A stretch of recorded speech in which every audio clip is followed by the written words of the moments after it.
Hello बच्चों, कैसे हो? बहुत टाइम बाद मिल रहे हैं लॉन्ग वीडियो में। आप लोगों के बोर्ड एग्जाम्स आने वाले हैं। आज 16 फेब है। परसों बच्चों का एग्जाम है फिजिकल का, जो पोर्शनल है। उसके दूसरे दिन 2 दिन बाद दैट इज ऑफ 20 फेब आप लोगों का सबसे डिफिकल्ट कह सकते हो, आपको प्रॉब्लम देने वाला कह सकते हो, फिजिक्स का एग्जाम। तो उसके लिए 3 दिन है हमारे पास। तो हम कुछ इंपॉर्टेंट कॉन्सेप्ट पढ़ने वाले हैं, कुछ मोस्ट फ्रिक्वेंटली क्वेश्चन करने वाले हैं, और आपको कोशिश करेंगे कि सब चैप्टर्स का एक स्वीट शॉर्ट में क्विक रिवीजन करा दें। तो आज हम लेकर आए आपके लिए इलेक्ट्रोस्टैट्स। कोशिश करेंगे कि पूरा का पूरा इलेक्ट्रोस्टैट्स आज की वीडियो में हमारा कंप्लीट हो जाए, और बहुत शॉर्ट मिनिमम लेंथ में। ठीक है, तो स्टार्ट करते हैं आपका इलेक्ट्रोस्टैट्स। इसके अंदर चैप्टर 1 और 2 आता है electric charges and field and electric potential and capacitance. क्या करने वाले बेसिकली वीडियो के अंदर चैप्टर की समरी देखेंगे, इंपॉर्टेंट कॉन्सेप्ट देखेंगे, और आपको बताएंगे कि कैसे कैसे करके आपको चीजों को प्लान करके उसको इफेक्टिवली करना है। ठीक है, चलो भाई, सबसे पहला टॉपिक हमारा है कूलम्स लॉ। कूलम्स लॉ सबसे इंपॉर्टेंट कॉन्सेप्ट है देखा जाए तो। इससे ही आगे के सारे कॉन्सेप्ट बने हैं। तो कूलम्स लॉ क्या होता है? हमारे पास दो चार्ज है, Q1 और Q2। और ध्यान रखना, ये चार्जेस कैसे होने चाहिए? Point charges. इनके बीच में गैप कितना है? R। तो अगर दो चार्ज जो कि रेस्ट पे हैं, उनके बीच में दूरी R हो, तो उनके बीच में फोर्स लगती है, that is K Q1 Q2/R²। And that is your Coulomb's law.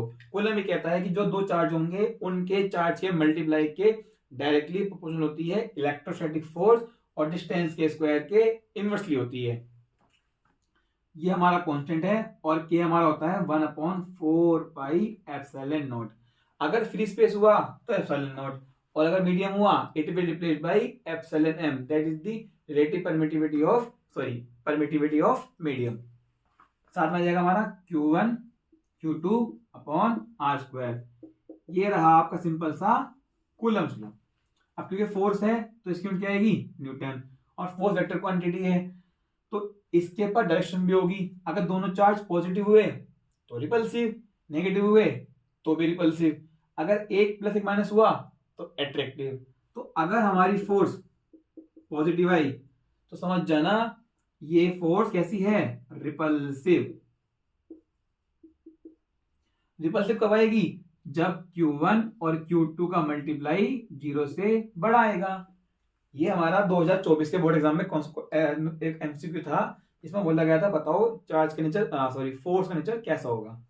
तो Q1 Q2 को मल्टीप्लाई अगर 0 से बड़ा हुआ, इसका मतलब दोनों नेगेटिव होंगे या दोनों पॉजिटिव होंगे, तो फोर्स कैसी होगी हमारी? Positive.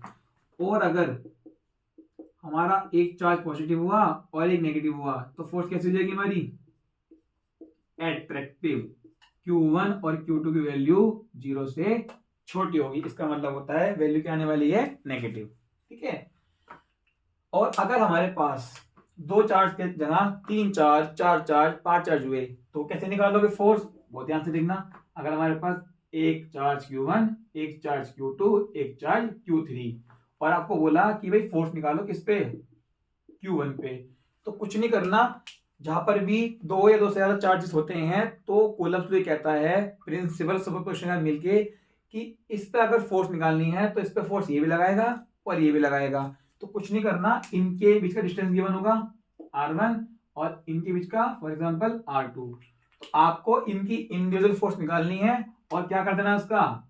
Very good, vector addition. तो अगर आपको Q1 पे लगने वाली फोर्स निकालनी है तो it will B F Q1 Q2 and plus F Q1 Q3, और वेक्टोरियल इनको जोड़ देना। अगर आप लोगों को जोड़ना नहीं आता है तो कैसे जोड़ते हैं?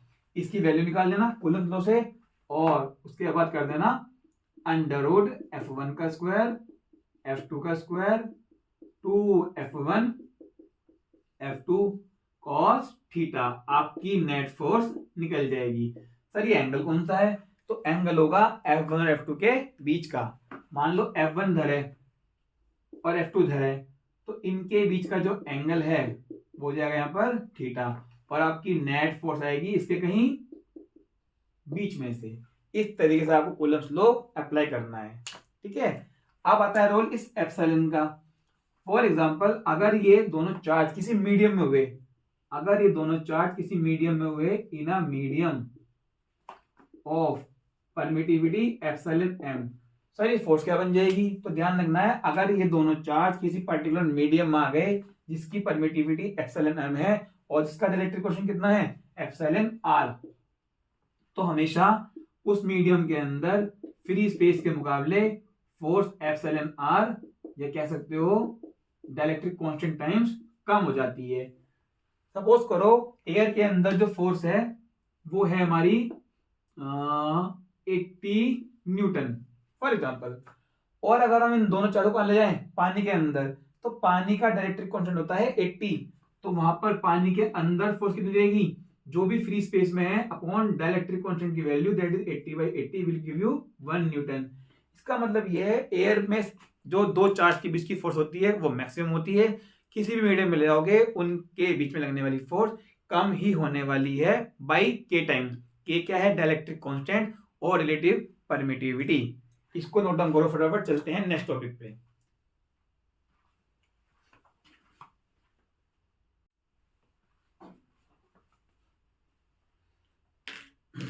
चलो बच्चों अब चलते हैं नेक्स्ट टॉपिक की तरफ, और नेक्स्ट टॉपिक है हमारा इलेक्ट्रिक फील्ड। ये हमारा कूलम्स लॉ पूरा हो गया है, इसको आप समझ गए होंगे फटाफट से कि किस तरीके से ये होने वाला है, ठीक है। अब चलते हैं नेक्स्ट टॉपिक पे, and that is your electric field. Important concept है चैप्टर 1 का भी और चैप्टर 2 का भी, बल्कि चैप्टर 4 में भी आता है लॉरेंट फोर्स के अंदर, और चैप्टर 5, 6, 7, 8 EM वेव तक आता है ये, ठीक है। चलो इलेक्ट्रिक फील्ड क्या है? सिंपल भाषा में, अगर हमारे पास एक पॉइंट चार्ज है Q, तो ये पॉइंट चार्ज अपने आसपास क्या बनाएगा? एक फील्ड बनाएगा। जो भी चार्ज उस फील्ड में आएगा उस पे या तो ये लगाएगा अट्रैक्शन या लगाएगा रिपल्शन, और अगर वो चार्ज उसकी फील्ड से बाहर निकल गया तो ना लगेगा अट्रैक्शन ना लगेगा रिपल्शन। ऐसा माना गया है कि किसी पॉइंट चार्ज की वजह से जो इलेक्ट्रिक फील्ड होती है वो इनफाइनाइट तक होती है, इनफाइनाइट पे पहुंचने में क्या जाती है? 0, ठीक।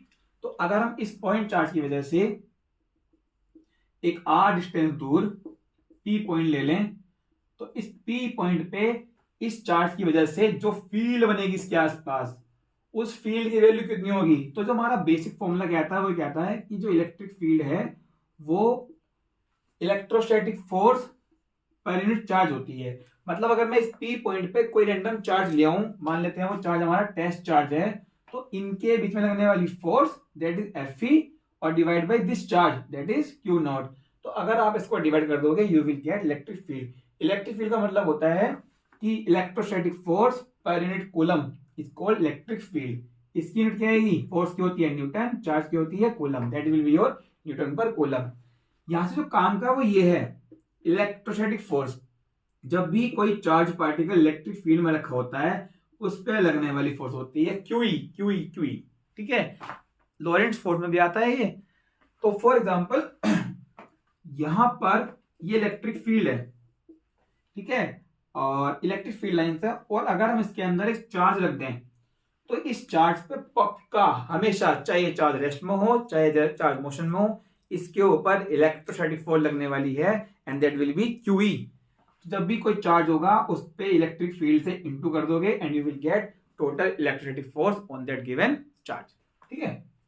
अगर हम बात करें डायरेक्शन की कि भाई इलेक्ट्रिक फील्ड की डायरेक्शन क्या होती है, ठीक है, तो अगर हम बात करें कि डायरेक्शन क्या होगी इलेक्ट्रिक फील्ड की, तो बेटा ये आपको आती है, पॉजिटिव चार्ज होगा तो उसकी फील्ड कहां होगी? उसकी फील्ड होगी रेडियली आउटवर्ड्स। रेडियली का मतलब क्या होता है कि इस सरफेस से 90 डिग्री और रेडियस के अलोंग। अगर वो चार्ज हुआ नेगेटिव तो होगी रेडियली इनवर्स। ऐसे करके आप 90 डिग्री में ड्रॉ कर देना सरफेस से, ठीक, और एरो का लगा दोगे इस बार अंदर आते हुए। तो पॉजिटिव की होती है field away from the charge और नेगेटिव की होती है टूवर्ड्स द चार्ज, ठीक है।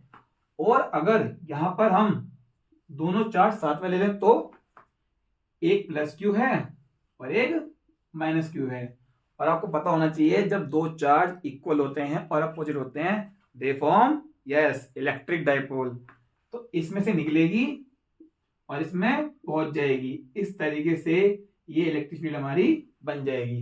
बाकी फील्ड लाइंस के बारे में भी बताएंगे इसके बाद। तो ये होती है हमारी electric field, that is force upon charge.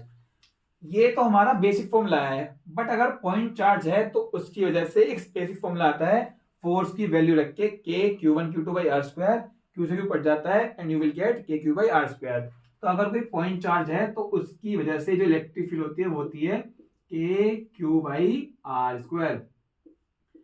अच्छा, एक इंपॉर्टेंट चीज पूछते हैं क्वेश्चन के अंदर, खासकर एमसीक्यू में है ना, डिपेंडेंसी पूछते हैं कि अगर चार्ज डबल होगा तो इलेक्ट्रिक फील्ड कितना गुना हो जाएगी, डिस्टेंस डबल होगा तो इलेक्ट्रिक फील्ड पे क्या इफेक्ट पड़ेगा। तो देखो जो भी लिखा हो ऊपर 99% केसेस में जो भी लिखा हो ऊपर उसके डायरेक्टली होता है। मतलब चार्ज डबल होते हैं इलेक्ट्रिक फील्ड डबल, चार्ज क्या होता है इलेक्ट्रिक फील्ड हाफ। और नीचे वाला इनवर्सली होता है, डिस्टेंस के डबल होने पे इलेक्ट्रिक फील्ड आधी नहीं होगी, उसका स्क्वायर टाइम कम हो जाएगी।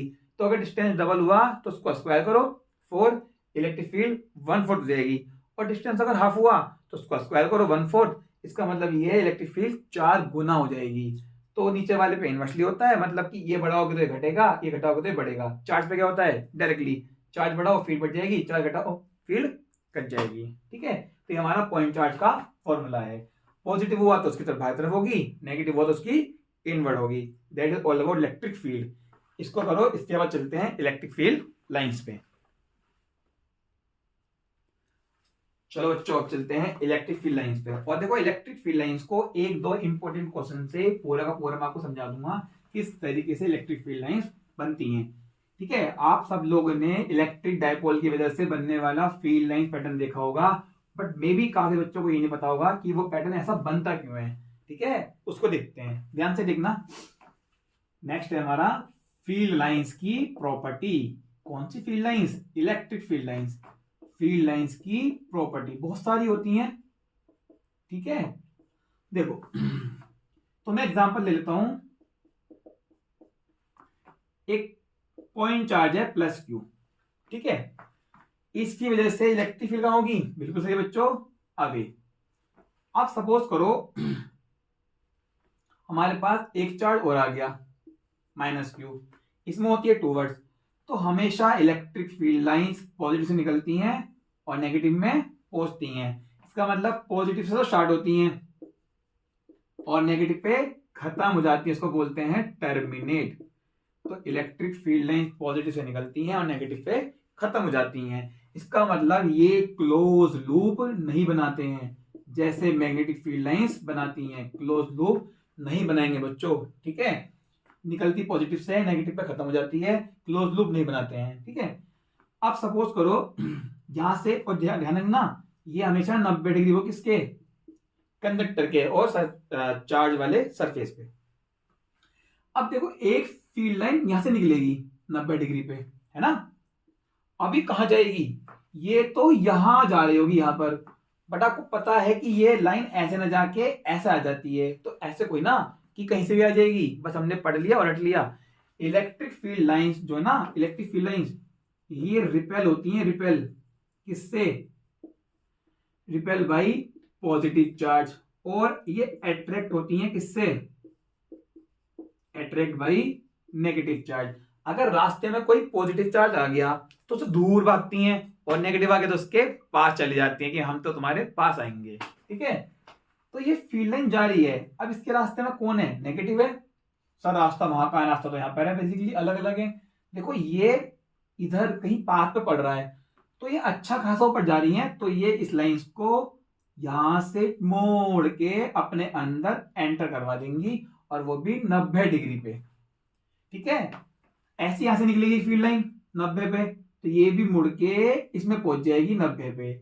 इसका मतलब ये है जितनी भी इलेक्ट्रिक फील्ड लाइंस प्लस से निकलेंगी वो सारी की सारी, ऑलमोस्ट सारी की सारी नेगेटिव में जाके खत्म हो जाती हैं। इसलिए लिखा हुआ है कि स्टार्ट पॉजिटिव से होती हैं और खत्म नेगेटिव पे होती हैं। तो फील्ड लाइंस पॉजिटिव स्टार्ट हुई, नेगेटिव पे खत्म होगी, क्लोज लूप नहीं बनाती हैं, रिपेल होती है पॉजिटिव से, अट्रैक्ट होती हैं नेगेटिव से। ठीक है, और अगर हम और आगे चलें तो ऐसे करके फील्ड लाइंस बनती रहेंगी, बनती रहेंगी।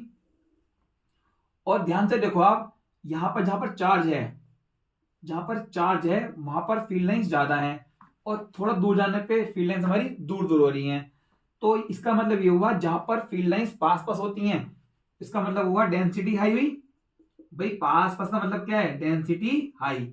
और अगर डेंसिटी ज्यादा है फील्ड लाइंस की तो समझ जाना इलेक्ट्रिक फील्ड की वैल्यू ज्यादा है।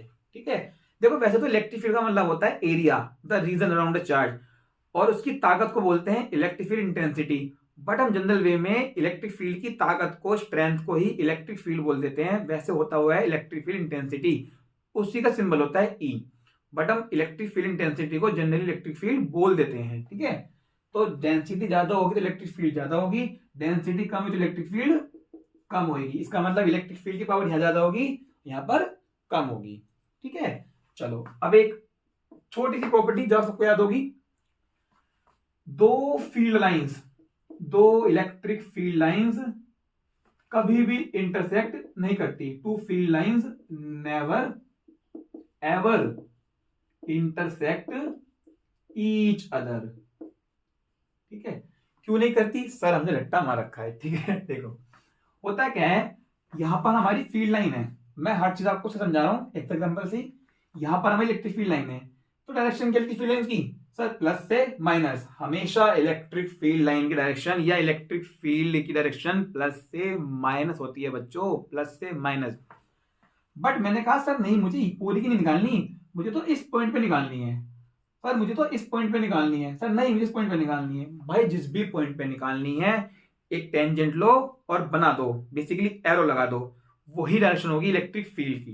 ठीक है, तो मुझे यहां निकालनी है तो यहाँ टेंजेंट ड्रॉ कर दिया, यहाँ निकालनी है तो यहाँ कर दो, यहाँ निकलते यहाँ कर दो। सर टेंजेंट यहीं क्यों बनाया, पीछे भी नहीं बनाया? भाई ये तो ऑब्वियस है ना कि प्लस से माइनस जा रही है, तो टेंजेंट यू बनाओगे, यू तो बनाओगे नहीं। इसका मतलब ये हुआ हर पॉइंट पे डायरेक्शन इलेक्ट्रिक फील्ड की चेंज हो रही है और ओवरऑल प्लस से माइनस की तरफ है। तो अब इसका आपको आंसर मिल जाएगा, दो फील्ड लाइन कभी इंटरसेक्ट नहीं करती। मैंने कहा करती हैं, मैंने मान लिया करती हैं, तो अभी कर गई।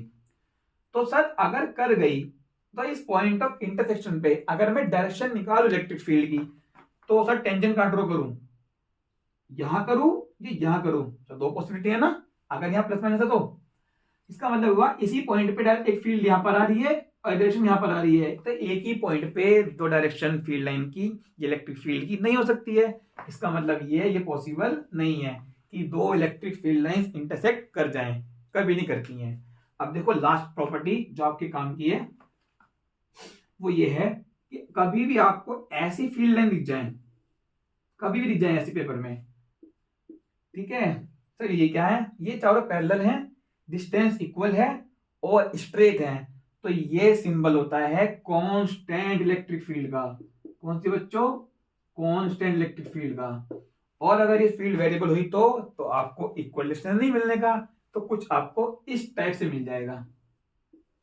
जहां पर फील्ड लाइंस पास पास होंगी वहां पर इलेक्ट्रिक फील्ड ज्यादा होगी, और जहां फील्ड लाइंस दूर होंगी वहां पर इलेक्ट्रिक फील्ड कम होंगी। इस तरीके से इलेक्ट्रिक फील्ड लाइंस की कहानी बनती है। ठीक है, और एक चीज और कि इलेक्ट्रिक फील्ड लाइंस कभी भी किसी मेटेलिक कंडक्टर के अंदर नहीं जाती हैं। इसका मतलब ये हुआ चाहे होलो हो चाहे सॉलिड हो, अगर वो मेटेलिक कंडक्टर है तो उसके अंदर इलेक्ट्रिक फील्ड जीरो होती है। इसको हम आपको आगे एक्सप्लेन करेंगे, अभी फिलहाल आप इसको कॉपी कर लो।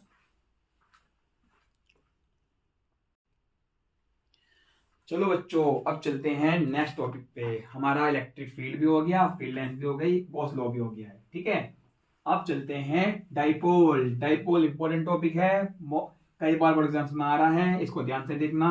ठीक है, न्यूमेरिकल वाइज भी और डेरिवेशन वाइज तो इंपॉर्टेंट है ही। इसका इलेक्ट्रिक फील्ड भी निकाला जाते हैं और इलेक्ट्रिक पोटेंशियल भी। ठीक है, चलो भाई तो अब चलते हैं अपना इलेक्ट्रिक डाइपोल की तरफ।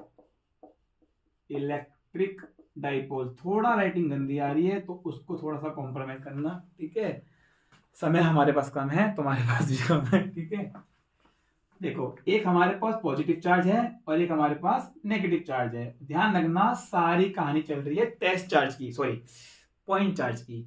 पॉइंट चार्ज मतलब कि सारा चार्ज एक ही पॉइंट पे है, चार्ज फैला हुआ भी होता है, उसकी कहानी अलग होती है, अभी आगे आपको बता देंगे। ठीक है, तो अगर हमारे पास दो चार्ज हैं इक्वल और अपोजिट, और ये बहुत ही कम दूरी पे रखे हुए हैं, दूरी मान लेते हैं कितनी इसकी 2L। सर 2L क्यों मानी? भाई ये दोनों पॉइंट चार्ज हैं, एक पॉजिटिव एक नेगेटिव है, तो कहीं इनका मिड पॉइंट भी होगा। तो मिड पॉइंट से ये वाला मान लिया L और ये वाला भी कितना मान लिया L, बोला कितना हो गया 12। ये मैंने नहीं माना है 12, ये बुक ने मान रखा है, इसलिए 12 बोल रहा हूं। मैं तो इसको L भी बोल सकता हूँ, पूरे को L मान के, ठीक है। तो सेंटर है ये और इधर L इधर L, तो पूरा कितना हो गया 12। तो ये जो अरेंजमेंट है दो इक्वल और अपोजिट चार्ज का, इसी को बोलते हैं इलेक्ट्रिक डाइपोल। ठीक, इलेक्ट्रिक डाइपोल मतलब दो इक्वल और अपोजिट चार्जेस। इसका एग्जांपल क्या है रियल लाइफ में? भाई इसका एग्जांपल वहां पर है जहां पर एक प्लस और माइनस चार्ज साथ में एग्जिस्ट करते हो, और ये केवल मोलिकुलर लेवल पे पॉसिबल है। इसका एग्जांपल है NaCl। Na पॉजिटिव होता है, Cl नेगेटिव होता है, और बहुत ही बॉन्ड लेंथ कम होती है। इसका मतलब ये एग्जांपल है इलेक्ट्रिक डाइपोल का, ठीक है। इतना हमें इससे आगे नहीं पढ़ना है, वो केमिस्ट्री में पढ़ लेना आप, ठीक है। तो हमारा ये हो गया इलेक्ट्रिक डाइपोल। अब ये इलेक्ट्रिक डाइपोल कितना स्ट्रॉन्ग है, चार्ज है तो फील्ड भी होगी। इसका मतलब दोनों की फील्ड अगर हम जोड़ दें तो आपको क्या मिल जाएगी, नेट फील्ड, और वही फील्ड क्या बन जाएगी, electric field of dipole, electric field of electric dipole. अब देखो डाइपोल की दो तीन पॉइंट्स हैं जो आपको समझने पड़ेंगे। एक होता है इसका एक्सियल पॉइंट, जो दोनों चार्ज को ज्वाइन करने वाली लाइन होती है उसको बोलते हैं उसकी एक्सिस। तो अगर कोई पॉइंट इस एक्सिस पे ले लें उसको बोलेंगे, बिल्कुल सही, एक्सियल पॉइंट। और अगर इस लाइन से सेंटर से पास होने वाला परपेंडिकुलर डाल दें और बाइसेक्टर भी, तो परपेंडिकुलर बाइसेक्टर भी एक पॉइंट हो सकता है, मान लेते हैं वो पॉइंट यहां पर है, ठीक। तो एक पॉइंट तो हो गया एक्सियल पे, एक्सिस पे, एक हो गया बाइसेक्टर पे। ये दोनों तो मोस्टली बच्चों को आते हैं। एक डेरिवेशन और आ जाता है बोर्ड एग्जाम्स में, आई थिंक 23-24 में आया हुआ है, एनी पॉइंट का, ठीक है। यहां पर तो यहां पर कोई पॉइंट है जो कि पॉइंट पक्का एंगल से डिफाइन होगा। तो इन तीनों पे डेरिवेशन आए हुए हैं, कई बार आए हुए हैं, तो इनको आप अच्छे से कर लेना, ठीक है। मैं फिलहाल लिखने वाला हूं इनका इंपोर्टेंट फॉर्मूलाज, ठीक है। तो बच्चों इसमें होने वाला क्या है, इसमें हमारा एक्सियल पॉइंट है, इक्वेटोरियल पॉइंट है, और हमारा एनी पॉइंट है। ये हमारा हो गया एनी पॉइंट, इसका भी आपको डेरिवेशन आना चाहिए। और ये हो गया हमारा परपेंडिकुलर बाइसेक्टर पॉइंट, ठीक है। चलो भाई फटाफट लिखते हैं इसका फॉर्मूला, इसका फॉर्मूला और इसका फॉर्मूला, और देखते हैं कि इस पे से एमसीक्यू किस टाइप से आ सकते हैं, ठीक। चलो थोड़ा सा स्पीड बनाते हैं बोर्ड पे, और आपको इलेक्ट्रिक डाइपोल की वजह से इलेक्ट्रिक फील्ड बताते हैं एक्सियल पे, बाइसेक्टर पे और एनी पॉइंट पे। काफी इंपॉर्टेंट टॉपिक है, मार्क द कॉन्सेप्ट। तो देखो भाई अगर हम बात करें एक्सियल की, मतलब कि एक्सिस पर पॉइंट होगा।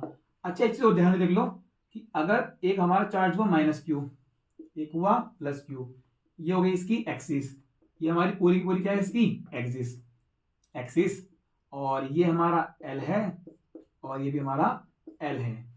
तो हमारा पॉइंट मान लो ये रहा एक्सियल वाला, let it be P point. तो इसमें जो फॉर्मूले में हमारे वेरिएबल्स हैं वो हमने क्या कर रखा है, इस सेंटर से डिस्टेंस मान रखा है, दैट इज x। तो इस P पॉइंट पे जो इलेक्ट्रिक फील्ड होगी डाइपोल के एक्सियल वाली, वो होगी हमारी 2kpx upon x² - L² square. अब काफी बच्चों को लग रहा है फॉर्मूला हमने देखा नहीं, हमने तो फॉर्मूला ये देखा है 2kp अपॉन x³। इस पे भी आएंगे, बट अगर बोर्ड खेलिए आपसे तो उसने ना दिया वाला फॉर्मूला तो ठीक है, तो फॉर्मूला रटने कुछ होता ही नहीं है, कॉन्सेप्ट समझना होता है इसलिए, ठीक है। ये फॉर्मूला क्या कहता है, के क्या है पर वही कांस्टेंट। अच्छा सॉरी मैं आपको इसकी वैल्यू बताना भूल गया, कोई बात नहीं एग्जाम में गिवन भी होगी। ये के हमारा है 1/4πε0, इसकी वैल्यू होती है 9×10⁹ न्यूटन मीटर स्क्वायर पर कूलम स्क्वायर, ठीक है। ये पता होगा। पी क्या है, डाइपोल मोमेंट की वैल्यू, सर आपने वो भी नहीं बताई। तो देखो इलेक्ट्रिक डाइपोल मोमेंट होता है Q × 12। इलेक्ट्रिक डाइपोल क्या होता है, arrangement equal and opposite charges का, उसकी ताकत क्या होगी, इलेक्ट्रिक डाइपोल मोमेंट। मैं सब आपको इसके अंदर ही समझाने वाला हूं, इसलिए मैंने आपको पहले नहीं बताया। सर ताकत मतलब दोनों चार्ज से मिलके कितना स्ट्रेंथ बनाएगा वो, उसको बोलते हैं इलेक्ट्रिक डाइपोल मोमेंट। सिंबल क्या है उसका, P। कोई सा भी चार्ज ले लो, सर कोई सा भी मतलब भाई दोनों सेम ही तो है, एक प्लस एक माइनस है, हमें लेना क्या है केवल मैग्नीट्यूड। तो क्यों ले लिया, इनटू उन दोनों चार्ज के बीच की दूरी। तो अगर मैं किसी भी चार्ज से दोनों की दूरी की डिस्टेंस से इंटू कर दूं तो क्या मिल जाएगा, इलेक्ट्रिक डायपोल मोमेंट। ठीक है, और ये electric dipole moment vector quantity है, तो इस पे वेक्टर लगाना पड़ेगा। सर चार्ज तो स्केलर होती है बेटा, लेंथ डिस्प्लेसमेंट लेंथ है ये लेंथ डिस्टेंस नहीं है, ये लेंथ डिस्प्लेसमेंट लेंथ है, मतलब कि शॉर्टेस्ट पाथ, माइनस क्यू से प्लस क्यू शॉर्टेस्ट पाथ, ये डिस्प्लेसमेंट लेंथ। तो ये हमारा फॉर्मूला आ गया इलेक्ट्रिक डायपोल मोमेंट का। चार्ज की यूनिट क्या है, कूलम, लेंथ की मीटर। सर टू लगाओगे, टू बेटा स्केलर नंबर है, उसकी कोई यूनिट नहीं होती है, तो कूलम मीटर। ठीक है सर, अगर ये वेक्टर क्वांटिटी है, डायरेक्शन क्या होगी, जो डायरेक्शन की लेंथ वेक्टर की होगी, इसकी डायरेक्शन मानी गई है माइनस क्यू से प्लस क्यू। इसका मतलब अगर डायपोल मोमेंट ये वाला है तो डायरेक्शन कहाँ होगी इसकी, बिल्कुल सही, इस तरफ। ये डायरेक्शन है हमारी इलेक्ट्रिक डायपोल मोमेंट की। Electric dipole moment vector quantity होती है जिसकी डायरेक्शन माइनस क्यू से प्लस क्यू होती है। ठीक है, चलो भाई, तो ये हमारा पी डायपोल मोमेंट है, दैट इज क्यू इंटू 12। यहाँ पर केवल क्या है, मैग्नीट्यूड, वेक्टर भी हो सकता है। एक्स क्या है सर, ये बेटा एक्स होता है हमारा डिस्टेंस, एक्स होता है हमारा डिस्टेंस। कहां से होता है, ये होता है फ्रॉम सेंटर ऑफ डाइपोल। ठीक है, कहां तक, उस पॉइंट तक का जिस पॉइंट पर आप फील्ड निकाल रहे हो। नीचे भी वो एक्स है, एल क्या है, एल देखो ध्यान से देखो, ये हाफ लेंथ है, 12 तो फुल लेंथ, एल क्या है, ये हाफ लेंथ। तो ये हमारी एक्सियल पॉइंट का इलेक्ट्रिक फील्ड का फॉर्मूला है 2kpx upon x square minus S square की पावर 2। अब अगर x की वैल्यू l से काफी बड़ी हो जाए, इसका मतलब ये हुआ कि सर ये p पॉइंट काफी दूर हो जाए। ये p पॉइंट अगर काफी दूर हो जाए तो ये x की वैल्यू l से बहुत बड़ी हो जाएगी, और इतनी बड़ी हो जाएगी, इतनी बड़ी हो जाएगी कि इसका स्क्वायर और बड़ा हो जाएगा, और जो छोटा है उसका स्क्वायर और छोटा हो जाएगा। तो छोटे वाले टर्म को बड़े के रिस्पेक्ट में नेग्लेक्ट कर सकते हैं मैथ्स के अकॉर्डिंग। ठीक है, तो ये बन जाएगा हमारा एक्सियल पॉइंट का फॉर्मूला बन जाएगा 2kp x अपॉन, ये नेग्लेक्ट कर देंगे, एक्स स्क्वायर कितनी होगी 2, एक्स की पावर 4 हो गया, एक पावर कट गई, तो ये आपका आ गया जो आपको याद है 2kp अपॉन एक्स क्यूब। ये वाला फॉर्मूला आपको याद होगा। सर डायरेक्शन में इलेक्ट्रिक फील्ड की, क्योंकि इलेक्ट्रिक फील्ड वेक्टर क्वांटिटी है, just like force, just like dipole moment. इसकी डायरेक्शन वो होगी जो डायपोल मोमेंट की होगी। तो कह सकते हो electric field of axial point will be equal to 2kp vector upon x cube. जहां डायपोल मोमेंट होगा वहां इलेक्ट्रिक फील्ड होगी। ठीक है, अब इस पे एमसीक्यू आएगा हमारा इंपॉर्टेंट, कि जो इलेक्ट्रिक फील्ड है डायपोल की एक्सियल पे, वो x की पावर 2 पे डिपेंड करती है, x की पावर 3 पे करती है, या 1 पे करती है। तो बच्चों ध्यान से देखो, इलेक्ट्रिक फील्ड की वैल्यू x की पावर क्यूब पे करती है, क्यूब पे। सर बट इलेक्ट्रिक फील्ड के फॉर्मूले में था के क्यू बाई आर स्क्वायर। बच्चे वो पॉइंट चार्ज की है के क्यू बाई आर स्क्वायर, और ये इलेक्ट्रिक डायपोल की है। इलेक्ट्रिक डायपोल की फील्ड में एक x एक्स्ट्रा आ जाता है। ठीक है, तो जो पॉइंट चार्ज उसकी होती है के क्यू बाई आर स्क्वायर, और डायपोल की जाती है के 2kp बाई एक्स क्यूब। इसका मतलब ये पावर 3 है। तो ध्यान से पढ़ लेना, अगर वहां लिखा हुआ है पॉइंट चार्ज तो आंसर होगा 1 अपॉन एक्स स्क्वायर, और अगर वो हुआ डायपोल तो answer will be 1 upon x cube. और इसको वो x की पावर -3 भी लिख के दे सकते हैं। तो समझ जाना, कभी बेसिक गलती कर दो, कई बार बच्चे कर देते हैं। ठीक है, तो ये हो गया हमारा कहानी एक्सेल की। अब चलते हैं बाइसेक्टर की कहानी पे। चलो भाई ध्यान से देखते हैं बाइसेक्टर पे, वो इंपॉर्टेंट है। अब हमारा आ गया परपेंडिकुलर बाइसेक्टर, मतलब ऐसी लाइन जो डायपोल को दो इक्वल पार्ट में काट दे और 90 डिग्री पे गिर जाए। भाई ये रहा माइनस क्यू, भाई ये रहा प्लस क्यू, ये लेंथ हो गई, ये सेंटर हो गया, ये आपका एल हो गया, ये भी आपका एल हो गया, और ये आपका बाइसेक्टर हो गया। इस पे मान लो पी पॉइंट यहाँ पर है, तो यहाँ पर फील्ड निकालनी है। तो देखो होगा क्या, यहाँ पर मैं अगर आपको थोड़ा सा बता दूं तो ये हमारा, ये तो हमारा एल है और ये हमारा एक्स है, ये हो जाएगा हमारा under root x square plus L square. Sir वो कैसा आया बच्चा, पाइथागोरस से, पी का स्क्वायर बी का स्क्वायर इक्वल टू एल का square, basically under root x square plus L square root में आ गया। अगर इसकी आप वैल्यू लोगे तो सी में जाएगा under root x square plus L square. तो देखो इस माइनस क्यू की वजह से फील्ड कहाँ होगी, इधर, और इसकी वजह से अवे। तो यार देखो ध्यान से देखो, ये फील्ड कहीं जाएगी बीच में से। तो ध्यान से देखो डायपोल कहाँ है, इधर। बच्चों डायपोल होता है माइनस क्यू से प्लस क्यू, इधर। बट ये इलेक्ट्रिक फील्ड तो सब इधर आ रही है, इसका मतलब बाइसेक्टर वाले पॉइंट में इलेक्ट्रिक फील्ड डाइपोल मोमेंट की डायरेक्शन के अपोजिट होगी। ठीक है, तो जो हमारा इसका फॉर्मूला आएगा वो आएगा के P x upon x square plus L square की पावर 3/2। सर हमने फिर फॉर्मूला देकर रखा है वाला, और हाँ इसमें लगाना बच्चा माइनस। ठीक है, अब यार ये तुमने फॉर्मूला देखा हुआ नहीं है, इसका मतलब तुमने थोड़ा सा अधूरा पढ़ाया हुआ होगा बेसिकली ना। ये फॉर्मूला ही है हमारा रियल फॉर्मूला। हाँ अगर x की वैल्यू l से काफी बड़ी हो जाए तो फॉर्मूला बन जाएगा हमारा बाइसेक्टर का, जो आपको याद है, दैट इज माइनस के पी अपॉन एक्स क्यूब। ठीक है, इसमें भी इलेक्ट्रिक फील्ड हमारी एक्स के क्यूब के इनवर्सली प्रोपोर्शनल है, माइनस आ रहा है। ठीक है सर, कई बार माइनस लिखा हुआ नहीं होता है भाई, अगर बात करोगे मैग्नीट्यूड की तो माइनस नहीं आने का है, बट अगर वेक्टर फॉर्म में लिखोगे तो वेक्टर फॉर्म में अगर लिखोगे तो वहां पर माइनस लगाना बहुत जरूरी है, क्योंकि अगर तुमने माइनस नहीं लगाया है समझ जाएंगे जहां डायपोल है वही फील्ड है, बट ऐसा नहीं है, जहां डायपोल है फील्ड उसके अपोजिट है, मैंने आपको यहाँ पर दिखा भी दिया है शॉर्ट में। ठीक है, चलो ये हमारा दोनों पॉइंट के हो गए, अब चलते हैं जनरल पॉइंट पे। चलो बच्चों, तो उसको भी इसमें कर दें, चलो यही कर देते हैं, एट एनी पॉइंट। ठीक है, एनी पॉइंट कहां पर होगा, यहां नहीं होगा, यहां नहीं होगा, कहीं यहां होगा। ठीक है, तो मैं आपको फिर से एक बार फटाफट से बना के दिखा देता हूं। ठीक है, ये बाइसेक्टर है, यहाँ पर कोई पी पॉइंट है और ये रहा वो पी पॉइंट, एक्स तो ये रहा, और ये एंगल होगा हमारा थीटा, सॉरी क्यू बन गया थीटा। तो भाई इस पॉइंट पे जो फील्ड होगी कितनी होगी, E any point it will be K P upon x cube. ध्यान से देखो ये के पी अपॉन एक्स क्यूब यहाँ भी है और वहां भी था, बस वहां डबल लगा रखा था। ठीक है, और अंडर रूट में 3 cos square theta plus 1। Theta क्या है, थीटा ये एंगल दे रखा है जो डायपोल मूवमेंट में और इस पॉइंट के बीच में दे रखा है। तो अगर थीटा यहाँ पर 0 हुआ उसका मतलब ये एक्सिस पर आ जाएगा। cos 0 कितना होता है 1, 3 इंटू 1 3, 3 प्लस 1 4, 4 क्या होगा 2, इसका मतलब क्या आएगा answer 2 kp by x cube, जो कि हमारा एक्सेल का होता है। बट अगर ये पॉइंट बाइसेक्टर पर हुआ तो बाइसेक्टर यहाँ पर है, डायपोल यहाँ पर है, एंगल 90 है, कोसेंट होता है 0, 0 प्लस 1 बन जाएगा, and it will B kp by x cube. इसका मतलब यही वो फॉर्मूला जिससे दोनों निकल जाएंगे, एक्सेल का भी और बाइसेक्टर का भी। ठीक है, under root 3 cos square theta plus 1 into KP by x cube. यहाँ खत्म होता है आपका डायपोल मोमेंट और उसकी फील्ड। अब एक इंपॉर्टेंट कॉन्सेप्ट अब आता है हमारा टॉर्क का कॉन्सेप्ट। टॉर्क कैसे लगती है डायपोल के ऊपर। चलो बच्चों, अब चलते हैं टॉर्क की तरफ।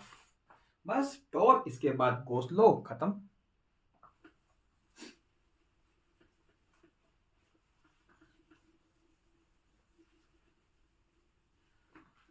चलो भाई, अब चलो टॉर्क। बेटा टॉर्क इस टॉपिक को बिल्कुल भी लाइटली मत लेना। ठीक है, और इस पे क्वेश्चन जैसे आते हैं मैं आपको हाथ करा दूंगा, आपको जरूरत नहीं पड़ी करने की ना। Torque on an electric dipole, अगर हमारे पास कोई इलेक्ट्रिक डायपोल है तो उस पे कितनी टॉर्क लगती है, और वो कहां पर रखा होगा इन इलेक्ट्रिक फील्ड। और ये इलेक्ट्रिक फील्ड यूनिफॉर्म भी हो सकती है और नॉन यूनिफॉर्म भी, तो पहले लेंगे in uniform electric field. Uniform electric field सबको आती है, नॉन यूनिफॉर्म वाला मोस्टली बच्चे पढ़ते नहीं है, तो उस पर क्वेश्चन आ जाता है, ध्यान से लिखना। ये रही इलेक्ट्रिक फील्ड, अभी बताया था अगर लाइन स्ट्रेट मिली, इक्वल डिस्टेंस में मिली, पैरेलल मिली, इसका मतलब इलेक्ट्रिक फील्ड यूनिफॉर्म है। तो ये रही हमारी इलेक्ट्रिक फील्ड, मान लेते हैं लेफ्ट से राइट है, इसका मतलब यहाँ प्लस रहा होगा, यहाँ पर रहा होगा माइनस, और वैल्यू कितनी है इसकी ई। इसमें अगर मैं एक डायपोल को रख दूं तो वो डायपोल ये रहा माइनस क्यू और प्लस क्यू। ठीक है बच्चों, ये क्या होगी इसकी डायपोल लेंथ कितनी, yes very good, this is 2L। तो देखो आपको ही देखना है कि टॉर्क कैसे लगेगी इसके ऊपर। केवल टॉर्क नहीं, इस पे एमसीक्यू नेट फोर्स का भी आता है, कई बार आया हुआ है। तो कुछ नहीं करना, सिंगल फोर्स देखनी है। अगर यहाँ पर कहीं पर पॉजिटिव रहा है, जो कि पक्का रहा होगा क्योंकि फील्ड जा रही है, तो यहाँ नेगेटिव रहा होगा, तो कॉमन सेंस लगा लो कि यार अगर ये पॉजिटिव चार्ज है तो नेगेटिव पॉजिटिव को अट्रैक्ट करेगा, इसका मतलब इसके ऊपर फोर्स इधर लगेगी। पॉजिटिव नेगेटिव अट्रैक्ट करेगा तो फोर्स इधर लगेगी। कितनी बच्चों, यस वेरी गुड, क्यूई। यहाँ पर कितनी क्यूई, सर नहीं यहाँ पर लगेगी प्लस क्यूई, यहाँ पर माइनस क्यू ई। भाई ठीक है, बट मैंने जब एरो लगा दिए हैं तो डायरेक्शन उसमें ऑलरेडी इंक्लूड हो गई है। तो जो हमारा पॉजिटिव चार्ज है उस पर भी क्यू ई है और नेगेटिव वाले भी कितनी है, क्यू ई। कह सकते हो माइनस की क्यू ई तुम्हारे लिए इधर, इसलिए। तो भाई नेट फोर्स कैसे निकालोगे, भाई नेट फोर्स तो ऐड करते हैं। इसका मतलब है क्यू ई प्लस के माइनस के Q E, it will B zero. इसका मतलब ये हुआ जो नेट फोर्स है वो कितनी है, जीरो। एमसीक्यू में आया हुआ है कि नेट फोर्स कितनी होगी, नेट टॉर्क कितनी हो सकती है, तो नेट फोर्स मैंने निकाल दी है, जीरो है। अब टॉर्क निकालते हैं। टॉर्क, टॉर्क का बेटा बेसिक फॉर्मूला होता है फोर्स इनटू परपेंडिकुलर डिस्टेंस, ठीक है। अब देखो डायपोल मोमेंट तो धर है और फील्ड धर है, इसका मतलब इसके बीच में एंगल कितना है, थीटा। तो जो हमारी फोर्स है सर, फोर्स कौन सी है भाई, फोर्स तो इलेक्ट्रोस्टैटिक फोर्स है, तो हमारी हो गई Q E. Sir perpendicular distance, तो इसको ऐसे करके ज्वाइन कर देना, ये डिस्टेंस निकालना है। अब सर ये कैसे निकलेगा, थीटा ये ना, ये भी कितना होगा थीटा। तो अगर ये गिवन है, ये निकालना है, तो परपेंडिकुलर अगर आपको निकालना होता है तो वो हमेशा आता है हाइपोटेन्यूज इनटू साइन थीटा। कितना hypotenuse, 2l, that is 2l sine theta. यहां पुट कर देना बच्चों 2l साइन थीटा। और देखो Q इंटू डोल क्या होता है, P होता है, तो टॉर्क का फॉर्मूला आ गया हमारा Pe sine theta. But torque तो वेक्टर क्वांटिटी है, और देखो दिख भी रहा है P वेक्टर है, E वेक्टर है और थीटा एंगल है। इसका मतलब torque is the cross product of P and E। ये हमारा आगे formula tau equals to P sine theta. इसमें क्या चीज इंपॉर्टेंट है, इसमें इंपॉर्टेंट ये है कि ओरिएंटेशन, कि किस ओरिएंटेशन में ये स्टेबल इक्विलिब्रियम में होगा, कौन से में होगा अनस्टेबल इक्विलिब्रियम में। बहुत बार पूछा गया है एमसीक्यू में भी और 2 नंबर के क्वेश्चन में भी, ठीक है। चलो देखो, ये तो हमारा जनरल केस हो गया किसी एंगल पे।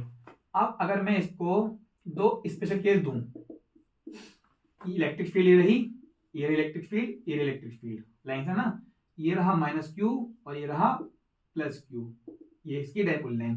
फिर वो लगाते हैं, इस पे लगेगी फोर्स कहां, इधर, इस पे लगेगी फोर्स इधर, बिल्कुल सही।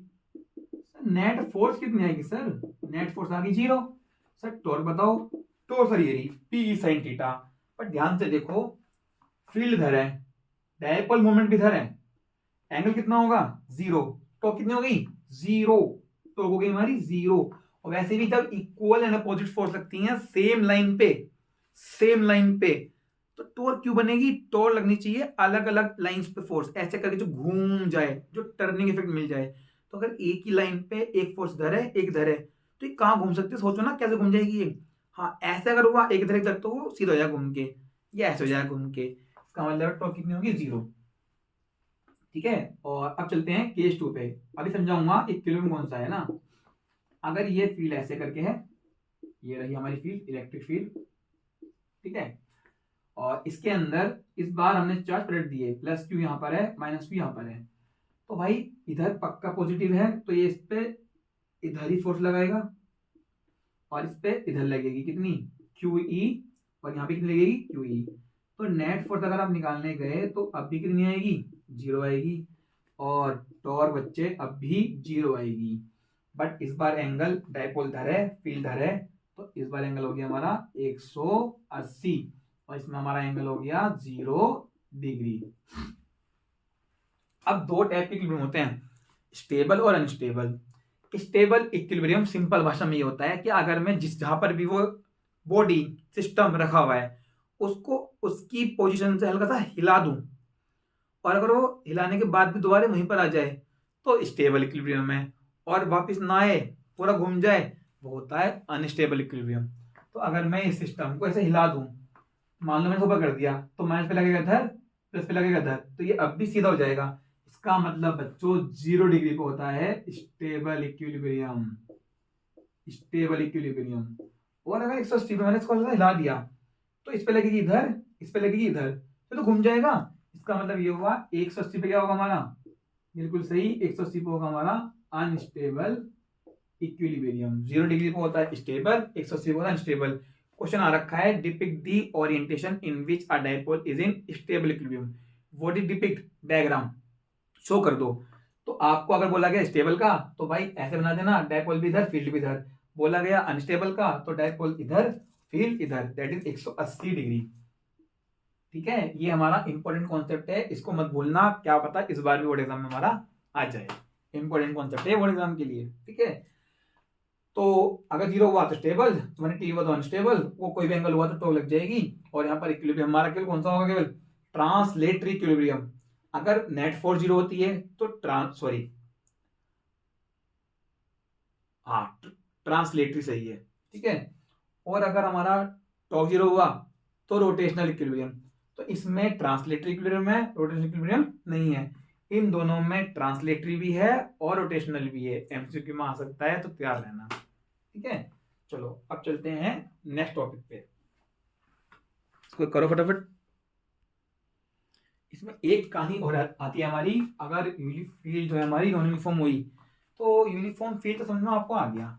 अगर फील्ड हुई नॉन यूनिफॉर्म, मतलब कहीं पर फील्ड ज्यादा कहीं पर फील्ड कम, तो क्या कहानी होगी, तो कहानी थोड़ी सी डिस्टर्ब हो जाएगी, और वो एमसीक्यू में आपका आ सकता है, उसके लिए भी आप ध्यान से देखना। ठीक है, इस बार फील्ड है हमारी नॉन यूनिफॉर्म, मतलब कहीं पर कम कहीं पर ज्यादा। तो मैं आपको एग्जांपल दे रहा हूं फटाफट से, जिससे कि आपको समझ में आ जाए। ये रही बच्चों हमारी नॉन यूनिफॉर्म इलेक्ट्रिक फील्ड। कैसी फील्ड है, नॉन यूनिफॉर्म। इसका मतलब है कहीं पर कम है कहीं पर ज्यादा है। सर कहाँ ज्यादा है भाई, जहां पर पास पास वहां ज्यादा, जहां पर दूर दूर वहां पर कम। इसका मतलब इस पॉइंट में मान लो फील्ड E1 है, इस पॉइंट फील्ड में मान लो E2 है। ठीक है, अब अगर मैं डाइपोल को रख दूं -Q और +Q, ठीक है, तो इस पे फोर्स क्या लगेगी, बिल्कुल सही, इस पे लगेगी इधर, इस पे लगेगी इधर। फील्ड का फॉर्मूला क्या है फोर्स का, सॉरी QE। तो Q क्योंकि E सेम नहीं है तो Q E2, यहाँ पर Q E1। अब यार जोन से फील्ड ज्यादा होगी वो वाली फोर्स जीत जाएगी, सिंपल। ये वाली फील्ड ज्यादा है, इसका मतलब ये वाली फोर्स जीत जाएगी, तो बॉडी कहाँ चल देगी, बॉडी चल देगी इस तरफ। और अगर बॉडी चल पड़ी तो नेट फोर्स जीरो कहाँ है, इस बार नेट फोर्स जीरो नहीं होगी। सर क्या टॉर्क जीरो होगी, टॉर्क बच्चे टॉर्क जीरो केवल इस केस में होगी जिस केस में एंगल 0 और 180 होगा। क्योंकि दोनों फोर्स अगर एक लाइन पे लग रही हैं तो टॉर्क कभी भी नहीं बन सकती, कभी भी। ठीक है, तो क्योंकि इसमें भी फोर्स इक्वल हो या अनइक्वल हो, अगर लाइन एक ही है तो टॉर्क हमारी नहीं बन सकती है। तो देखो इसमें 0 डिग्री है, बट हाँ फोर्स अनइक्वल है, तो नेट फोर्स 0 नहीं होगी, और ये डाइपोल इस तरफ चल पड़ेगा, इस तरफ चल पड़ेगा, बट टॉर्क अभी 0 होगी। हाँ अगर एंगल थोड़ा सा टिल्ट हो गया तो नेट फोर्स भी 0 नहीं होगी और नेट टॉर्क भी 0 नहीं होगी। इसका मतलब ये हुआ कि अगर फील्ड यूनिफॉर्म हुई तो यूनिफॉर्म फील्ड में नेट फोर्स 0 पक्का है हमेशा, टॉर्क 0 हो भी सकती है नहीं भी। 0 180 पर टॉर्क 0 होगी और एनी एंगल पे 0 नहीं होगी, that will B P sin theta. But अगर फील्ड नॉन यूनिफॉर्म हुई तो नॉन यूनिफॉर्म फील्ड में भी नेट फोर्स कभी 0 नहीं होने की है, वहां 0 थी हमेशा, यहाँ 0 कभी नहीं होगी। टॉर्क के लिए वही कहानी है, जिन दो केस में वहां 0 थी उन दो केस में यहाँ पर भी 0 है। तो यूनिफॉर्म फील्ड में नेट फोर्स 0, नॉन यूनिफॉर्म में नेट फोर्स 0 नहीं। ठीक है, चलो अब ये हमारा पूरा हो गया। अब चलते हैं इसके बाद इलेक्ट्रिक फ्लक्स पे।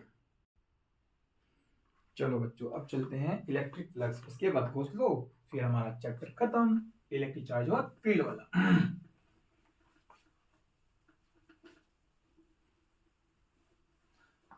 देखो भाई, अब हमारा आता है इलेक्ट्रिक फ्लक्स। भाई ये इतना इंपॉर्टेंट है, इतना इंपॉर्टेंट है कि इसका कॉन्सेप्ट चैप्टर 1 में भी है, 2 में भी है, और भाई ये चैप्टर नंबर 3 में भी तो नहीं है, ऐसे 4 में भी, 4 मैग्नेटिक है, ये 6 में भी आ जाता है। ठीक है, मतलब फ्लक्स इंपॉर्टेंट है कि पहले वो चलता चलता है, चाहे इलेक्ट्रिक हो चाहे मैग्नेटिक हो। ठीक है, तो देखो बहुत सिंपल बात हम समझाएंगे। ठीक है, ये एक शीट है और यहां से इलेक्ट्रिक फील्ड लाइंस आ रही हैं। तो अगर इस शीट में से इलेक्ट्रिक फील्ड लाइंस गुजर गई, जो कि पक्का गुजरेंगी ऐसे करके, ठीक है, ऐसे करके निकल जाएंगी, और देखो 90 डिग्री पे भी निकल रही है, 90 डिग्री पे देख पा रहे होंगे आप, ये इसमें से 90 डिग्री पे निकल रही है। तो जितनी number of electric field lines, जितनी number of electric field lines, number of field lines, जितनी number of field lines perpendicularly pass होंगी, पास होंगी किससे, किसी सरफेस से, उसी को बोलते हैं इलेक्ट्रिक फ्लक्स। फाई मतलब फ्लक्स, ई मतलब electric flux. Simple. The number of field lines passing through a surface perpendicularly इसको इलेक्ट्रिक फ्लक्स। ये इस साल के बोर्ड के पेपर में था और उससे पहले भी। Easy question. फिर पूछा गया था इसके अंदर कि यार ये स्केलर क्वांटिटी है या वेक्टर क्वांटिटी है, तो देखना पड़ेगा फॉर्मूला क्या है। तो इलेक्ट्रिक फ्लक्स का फॉर्मूला है E dot A, that is E A cos theta. ठीक है, ये है हमारा इलेक्ट्रिक फ्लक्स का फॉर्मूला। अब जब भी डॉट प्रोडक्ट आता है तो वो वेक्टर नहीं, वो स्केलर होता है। इसका मतलब ये है, ये स्केलर क्वांटिटी है बच्चों। स्केलर लिखने पे आपको आधा मार्क्स मिल जाएगा। सोचो, स्केलर वर्ड लिखते ही आपको आधा मार्क्स मिल जाएगा। इस साल के पेपर में जब मैं बोर्ड को चेक करके आया उसमें क्वेश्चन था कि इज इट स्केलर क्वांटिटी और वेक्टर क्वांटिटी। तो डेफिनेशन हो गई सिंपल सी, और स्केलर क्वांटिटी हो गई, आपको उस पर 1.5 मार्क्स मिल जाएगा, एक इसका और आधा इसका। ठीक है, अब आता है कि जैसे थीटा क्या है। ये यार थीटा एंगल पक्का दो वेक्टर के बीच का होगा, और दो क्वांटिटी यहाँ पर है, इलेक्ट्रिक फील्ड और एरिया। सर एरिया वेक्टर होता है। अब जो अच्छे से पढ़ के आएंगे, थोड़ा बहुत भी आइडिया होगा तो पढ़ चुके होंगे कि area is a vector quantity. ठीक है, सब डायरेक्शन कहाँ होगी। तो देखो यार, एरिया होता क्या है, एरिया एक वेक्टर क्वांटिटी है, तो पक्का इसके पास डायरेक्शन भी गिवन होनी चाहिए।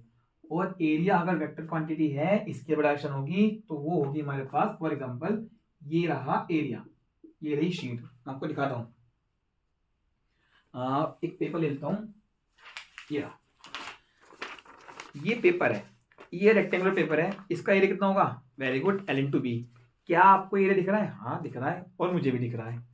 अब दिख रहा है, अब नहीं दिख रहा होगा अच्छे से। अब दिख रहा है ऊपर वाले को और नीचे वाले को, अब लेफ्ट और राइट वाले को। इसका मतलब इसके ऊपर डायरेक्शन है, इस केस में इधर और इधर, इस केस में ऊपर और नीचे, इस केस में आगे और पीछे। इसका मतलब ये इस एरिया को दो तरफ देख सकते हैं।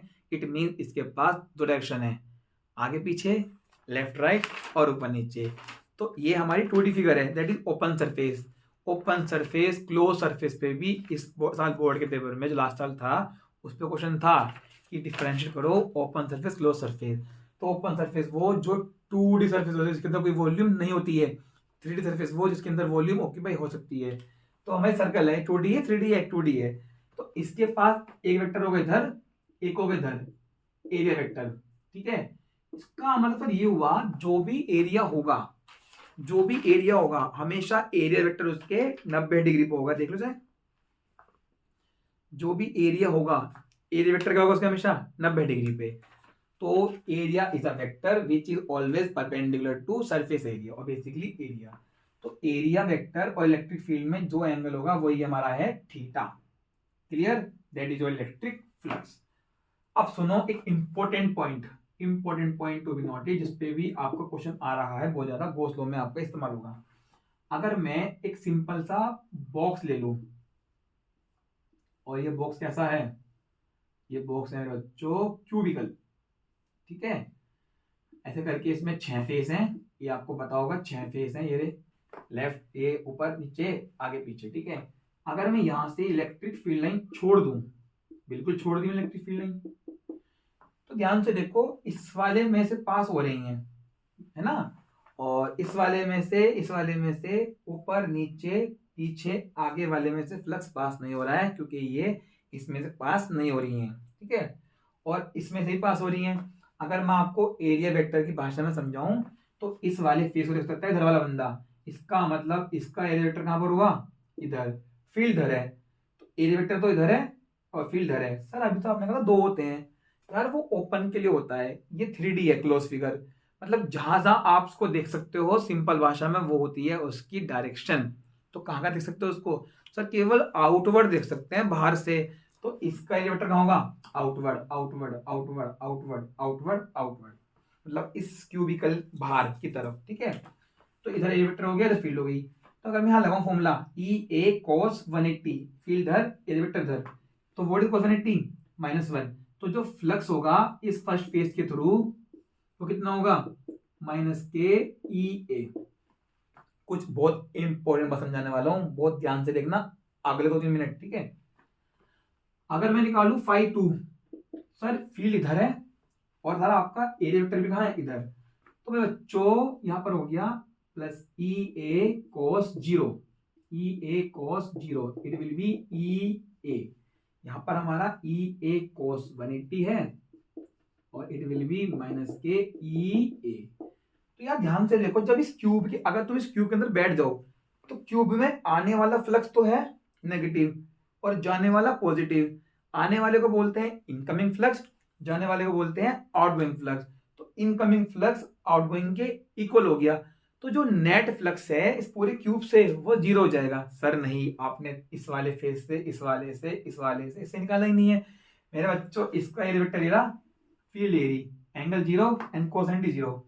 इसका एरिया वेक्टर ये रहा field area, angle 90 cos zero हो जाएगा और फील्ड फ्लक्स जीरो हो जाएगा। वो अंदर ये भी 90 है, ये भी 90 है। इसका मतलब ये है केवल किसी क्लोज सरफेस के, अगर वो क्यूब हुआ, क्यूबॉइड हुआ, केवल दो ही फेस से फ्लक्स पास होता है अगर फील्ड सिंगल डायरेक्शन में है तो एक से इनकमिंग, दूसरे से आउटगोइंग।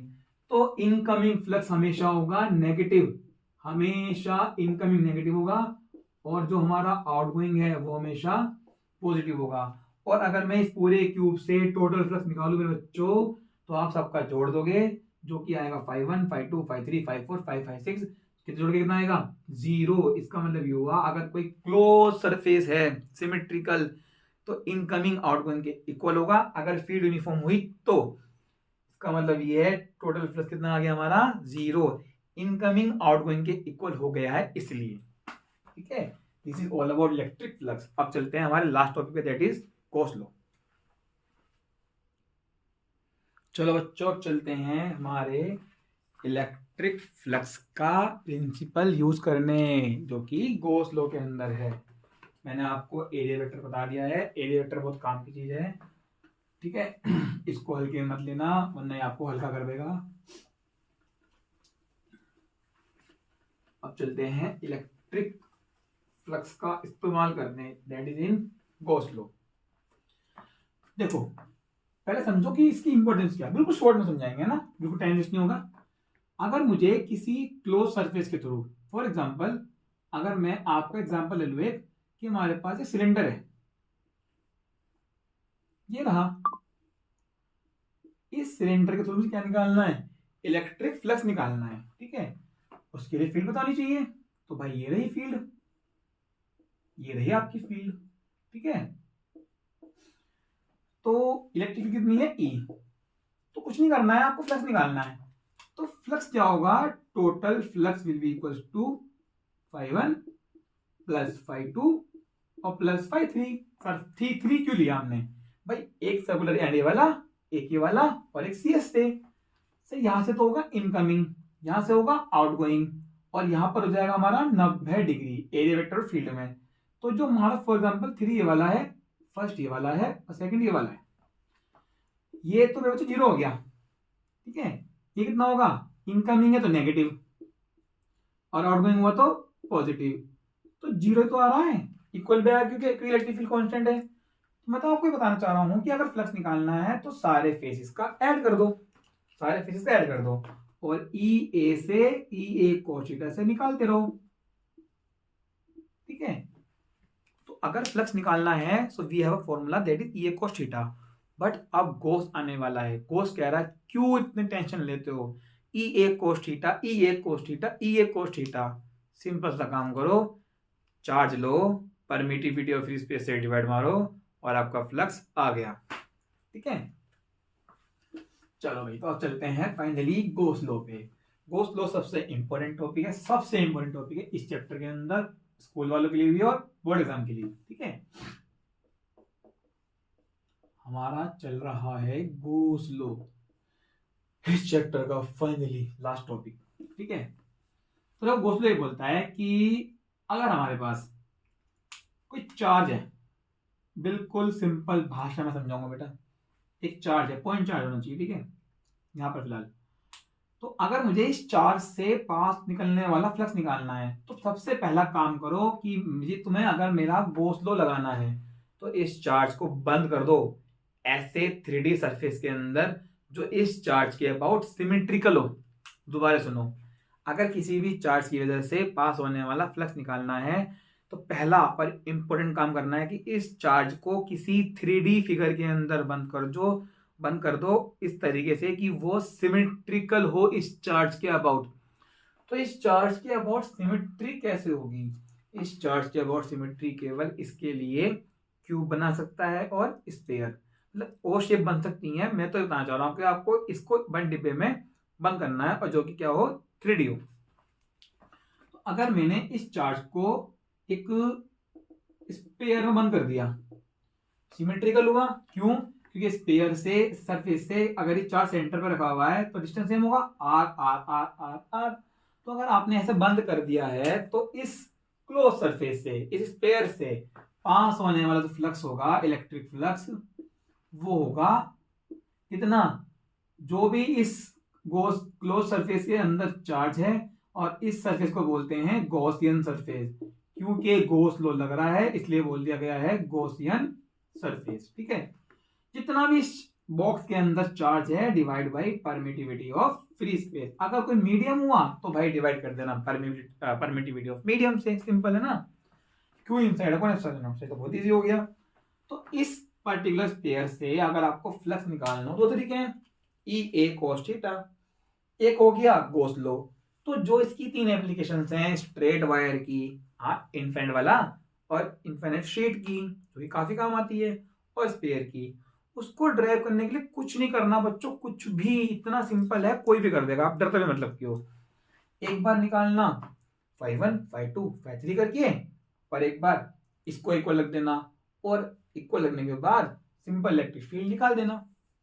तो अगर आपको इलेक्ट्रिक फील्ड निकालनी है डिस्ट्रीब्यूटेड चार्ज सिस्टम की वजह से, तो उसके अंदर गॉस लॉ का इस्तेमाल आपको करना ही पड़ेगा, otherwise you have to use elemental technique which is very difficult to process mathematically. तो हमने क्या करा, गॉस को पकड़ा, गॉस ने कहा भाई देखो गॉस लॉ लगा लो और बात बन जाएगी। तो इसके बाद करते हैं long infinite wire, long infinite sheet, and last one is spherical shell. ठीक है, अब इस गॉस लॉ के अंदर जो हमारे क्यू है ये इनसाइड, इसका मतलब इसके अंदर होना चाहिए। पॉजिटिव हुआ तो फील्ड लाइन बाहर होंगी, नेगेटिव हुआ तो फील्ड लाइंस अंदर आ रही होंगी, कुल मिला के फ्लक्स तो जा रहा होगा। थोड़ी सी इसके बारे में बेटा बातें कर लो इंपॉर्टेंट, क्योंकि इंपॉर्टेंट कॉन्सेप्ट है, क्वेश्चन जरूर आएगा इसके अंदर से, और अगर गलत हो गया तो तुम्हारा टाइट हो जाएगी। ठीक है, अगर इसके अंदर फॉर एग्जाम्पल, मैं आपको एग्जाम्पल देता हूं, हमारे पास एक स्पेयर है, और जरूरी स्पेयर हो, मतलब क्वेश्चन, इस क्वेश्चन के लिए लो, एक काम लो, एसिड ले लो। चलो भाई, कोई आ गया था कोई मतलब मम्मी आ गई।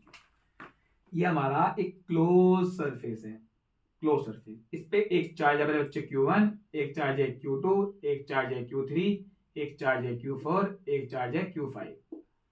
ठीक है, फ्लक्स निकालना है, कैसे निकालोगे सर? हमें फ्लक्स निकालना है और हमारे पास गॉस लॉ है, तो फ्लक्स कैसे निकालेंगे? Q इनसाइड, और यहाँ पे लगा देना टोटल, जितना भी अंदर टोटल चार्ज है उसको डिवाइड करना है परमिटिविटी ऑफ फ्री स्पेस से, you will gate electric flux. अंदर कौन है? Q1, और कौन है? Q5, और कौन है?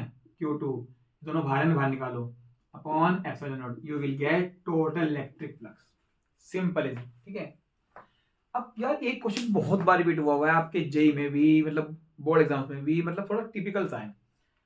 वो आपसे पूछेंगे एमसीक्यू में कि ये तो चार्ज लग रहे हैं Q3 Q4, अगर हम इसका इलेक्ट्रिक फ्लक्स निकालें तो उसमें चार्ज अंदर वाला आएगा, बट क्या ये Q3 और Q4 की वजह से इलेक्ट्रिक फील्ड इस पे बनेगी? तो उसमें आगा सर नहीं, क्योंकि फ्लक्स का फॉर्मूला होता है EA, और फ्लक्स केवल अंदर वाले चार्ज का है, तो इसकी फील्ड भी नहीं बनेगी, तो आपका आंसर गलत हो जाएगा। जितने भी चार्ज होंगे किसी भी गॉसियन सरफेस के आसपास, क्लोज सरफेस के आसपास, सबकी वजह से इलेक्ट्रिक फील्ड होती है, बट फ्लक्स केवल इनसाइड चार्ज की वजह से होता है। बट सर कैसे? देखो, अंदर वाले चार्ज की या तो फील्ड लाइंस बाहर जा रही होंगी या अंदर आ रही होंगी, इसका मतलब है इस सरफेस को पक्का काट रहा होगा। डन। तो बाहर वाला क्या, बाहर वाले की फील्ड क्या होगी? मान लो अगर ये पॉजिटिव हुए, ठीक है, इसकी फील्ड ऐसे जा रही होगी और ऐसे बाहर निकलेगी, तो जितनी फील्ड लाइंस अंदर आएंगी इस गॉसियन सरफेस के, उतनी मेरे बच्चों बाहर निकल जाएंगी।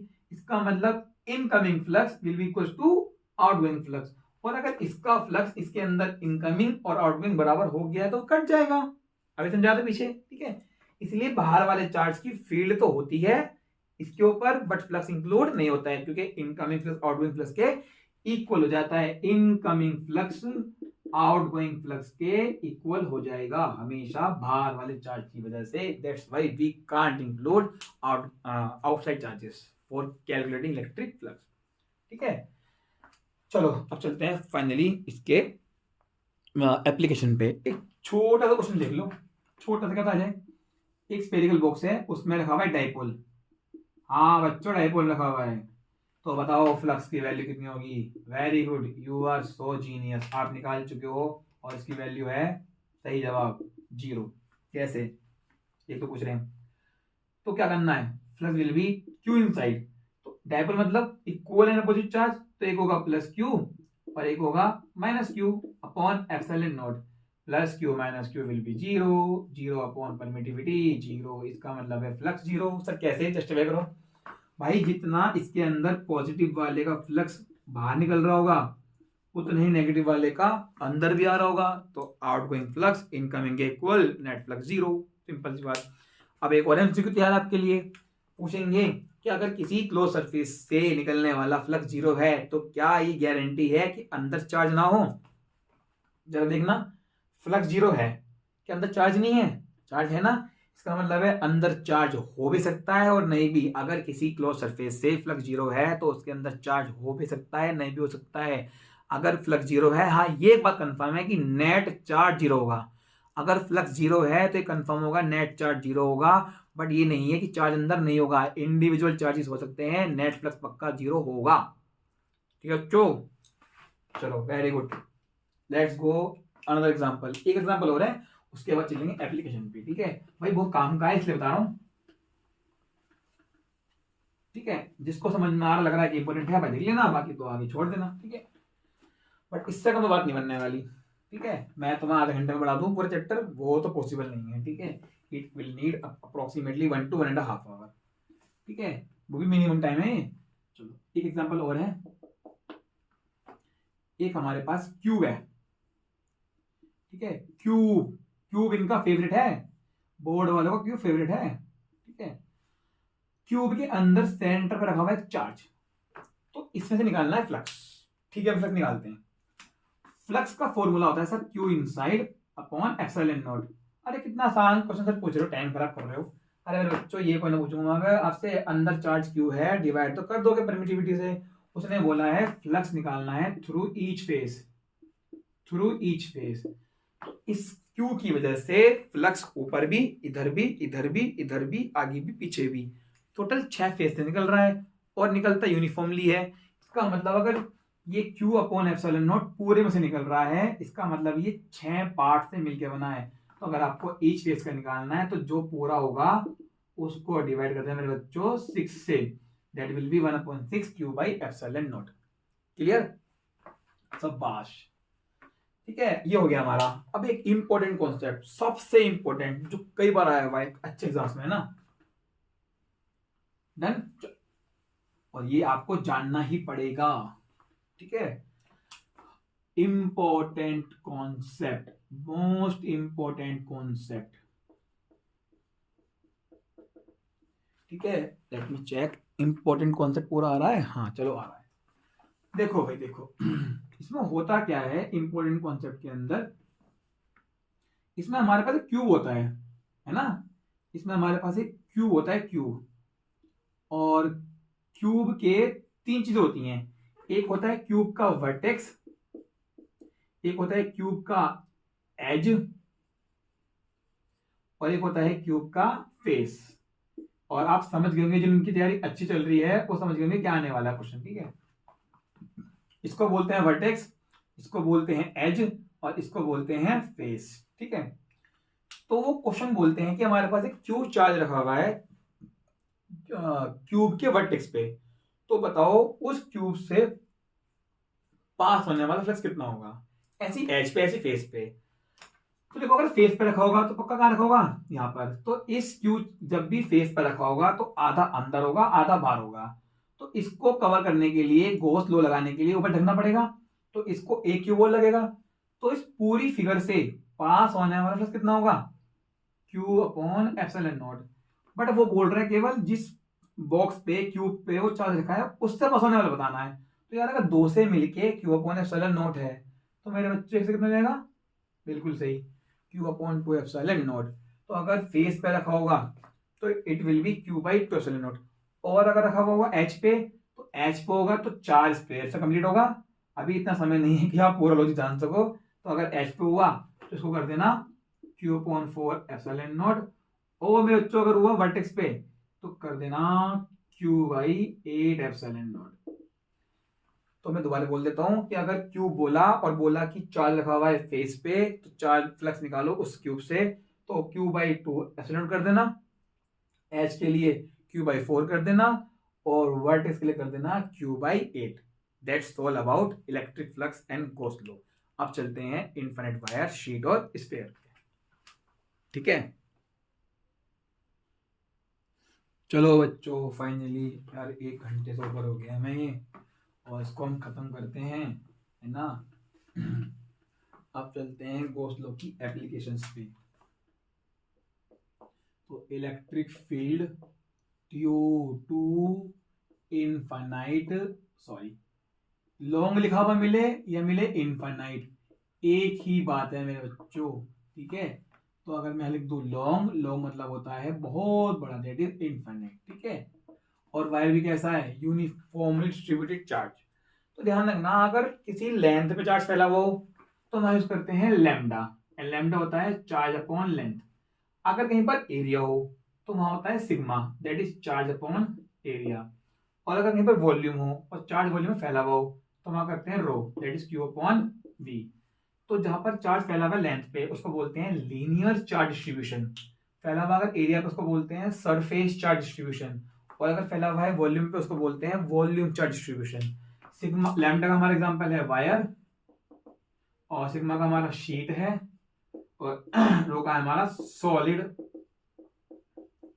स्पेयर, क्योंकि हमारे सिलेबस में नहीं है, हमारी में तो होलो वाला है मेन काम का। ठीक है, चलो भाई पहला है हमारा इलेक्ट्रिक फील्ड स्ट्रेट वायर। कुछ नहीं करना है, सिंपल पहले स्ट्रेट वायर लेना, ये रहा। लाइन कितनी होगी, लाइन तो डिफाइन नहीं होगी, इनफाइनाइट है, यहाँ भी इनफाइनाइट, यहाँ भी इनफाइनाइट। अब एक पी पॉइंट है और इस पे चार्ज फैला हुआ है पूरे पे, कितना, positive positive positive positive positive, कितना पॉजिटिव, क्यू। कह रहे हैं इस स्ट्रेट वायर की वजह से इस पी पॉइंट पे, जो कि ये पी पॉइंट इससे आर डिस्टेंस दूर है, उस पर फील्ड कितनी होगी। तो भाई अगर मैं करके दिखाऊं मैथमेटिक्स यूज करके बढ़िया, तो हम यूज करेंगे एलिमेंटल टेक्निक जो थोड़ी सी टिपिकल है। ठीक है, तो क्या करा जाए सर, तो गोस कह रहे हैं भाई हम बता देंगे कैसे करना है, सिंपल गोस लो इस्तेमाल करो और आपका आंसर आ जाएगा। रूल यही है कि जो भी पर्टिकुलर चार्ज है वो डिब्बे के अंदर होना चाहिए, सिमेट्रिकल होना चाहिए, और पॉइंट से कवर होते हुए सरफेस बन जाना चाहिए। ठीक है, तो लीनियर चार्ज का गॉसियन सरफेस बनता है सिलेंडर, जस्ट रिमेंबर सिलेंडर।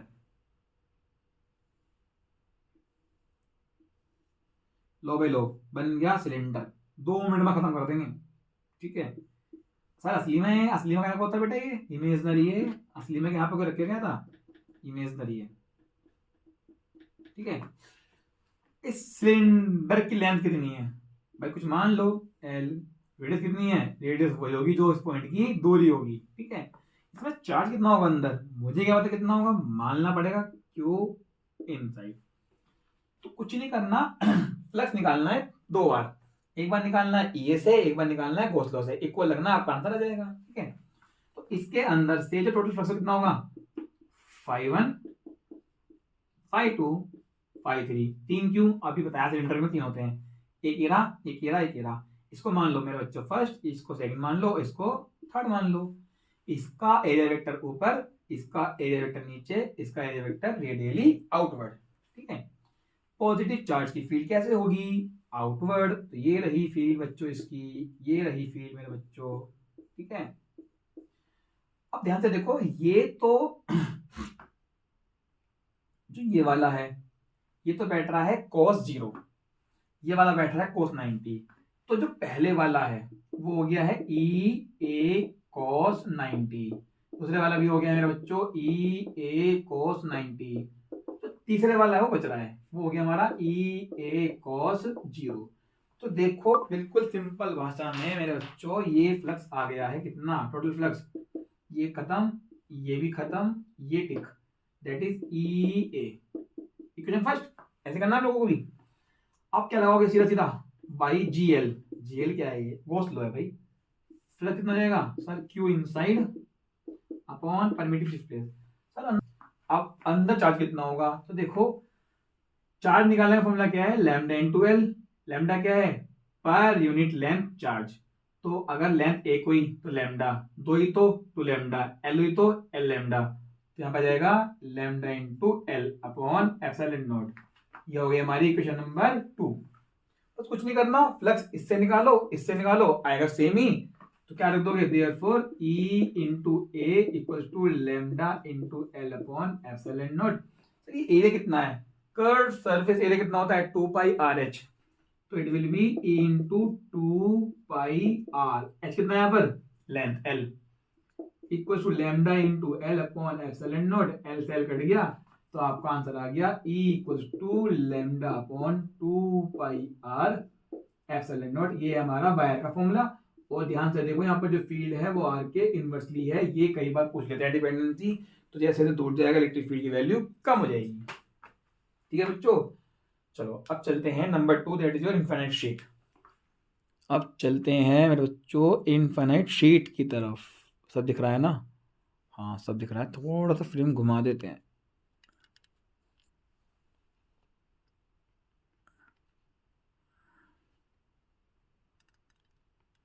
एक सेकंड, हाँ चलो ठीक है। अब चलते हैं इनफाइनाइट शीट की तरफ, फटाफट चलते हैं, फिर स्प्रेयर और फिर खत्म हमारा चैप्टर 1। फिर इलेक्ट्रो का second part that is electric potential and capacitance, जो कि काफी इंटरेस्टिंग, थोड़ा सा टफ और इम्पोर्टेंट है। चलो भाई, अब नंबर 2 है due to long sheet. Long मतलब इनफाइनाइट शीट, और इस पे भी चार्ज फैला हुआ होगा, और इस पे अगर चार्ज फैलेगा तो हमारे पास ये बनोगी sigma, that is surface charge density. तो फटाफट से शीट ले लेते हैं। ये रही एक शीट, ये शीट बहुत बड़ी है, इस पे मान लेते हैं चार्ज कितना है, plus plus plus plus plus, सारे में प्लस प्लस होगा सर। इसका गॉसियन सरफेस, तो इसमें भी सिलेंडर काटेंगे जिससे कि पूरा का पूरा शीट पास हो सके। तो भाई ये रहा आपका सिलेंडर ऐसे करके, ठीक है भाई, और ये रहा हमारा गॉसियन सिलेंडर। इसके अंदर केवल चार्ज कितना आ रहा होगा, जो सिलेंडर का ये वाला एरिया होगा, ठीक है। तो इसको मान लो फर्स्ट एरिया, इसको मान लो सेकंड एरिया, इसको मान लो थर्ड एरिया। क्योंकि पॉजिटिव शीट है तो इसकी फील्ड कहाँ होगी, इस तरफ और इस तरफ मेरे बच्चों, ये रही फील्ड, ठीक है। तो वही करना है, φ1 प्लस φ2 प्लस φ3, ये तो हो गया फर्स्ट तरीके से, सिंपल है ना। और एक बार गॉस लॉ से, सर पूरा बताओ, अरे बेटा पूरा तो है ये, एक बार निकाला इंडिविजुअल एरिया से और एक बार गॉस लॉ से। सर φ1 कितना होगा, देखो एरिया वेक्टर इधर है, फील्ड भी इधर है, तो ये जाएगा हमारा E इंटू ए, cos 0 1 हो गया। φ2 का एरिया वेक्टर इधर होगा, फील्ड भी इधर होगी, ठीक है। तो ये भी जाएगा हमारा E इंटू ए। सर पिछली बार तो कट गए थे, पिछली बार ये वाले कट गए थे, सी एस से वाला आया था, इस बार सी एस से कट जाएगा, ये आ जाएंगे। इसमें एरिया वेक्टर ऊपर होगा, फील्ड इधर है, ये इधर है, तो it will B 0, that is cos 90।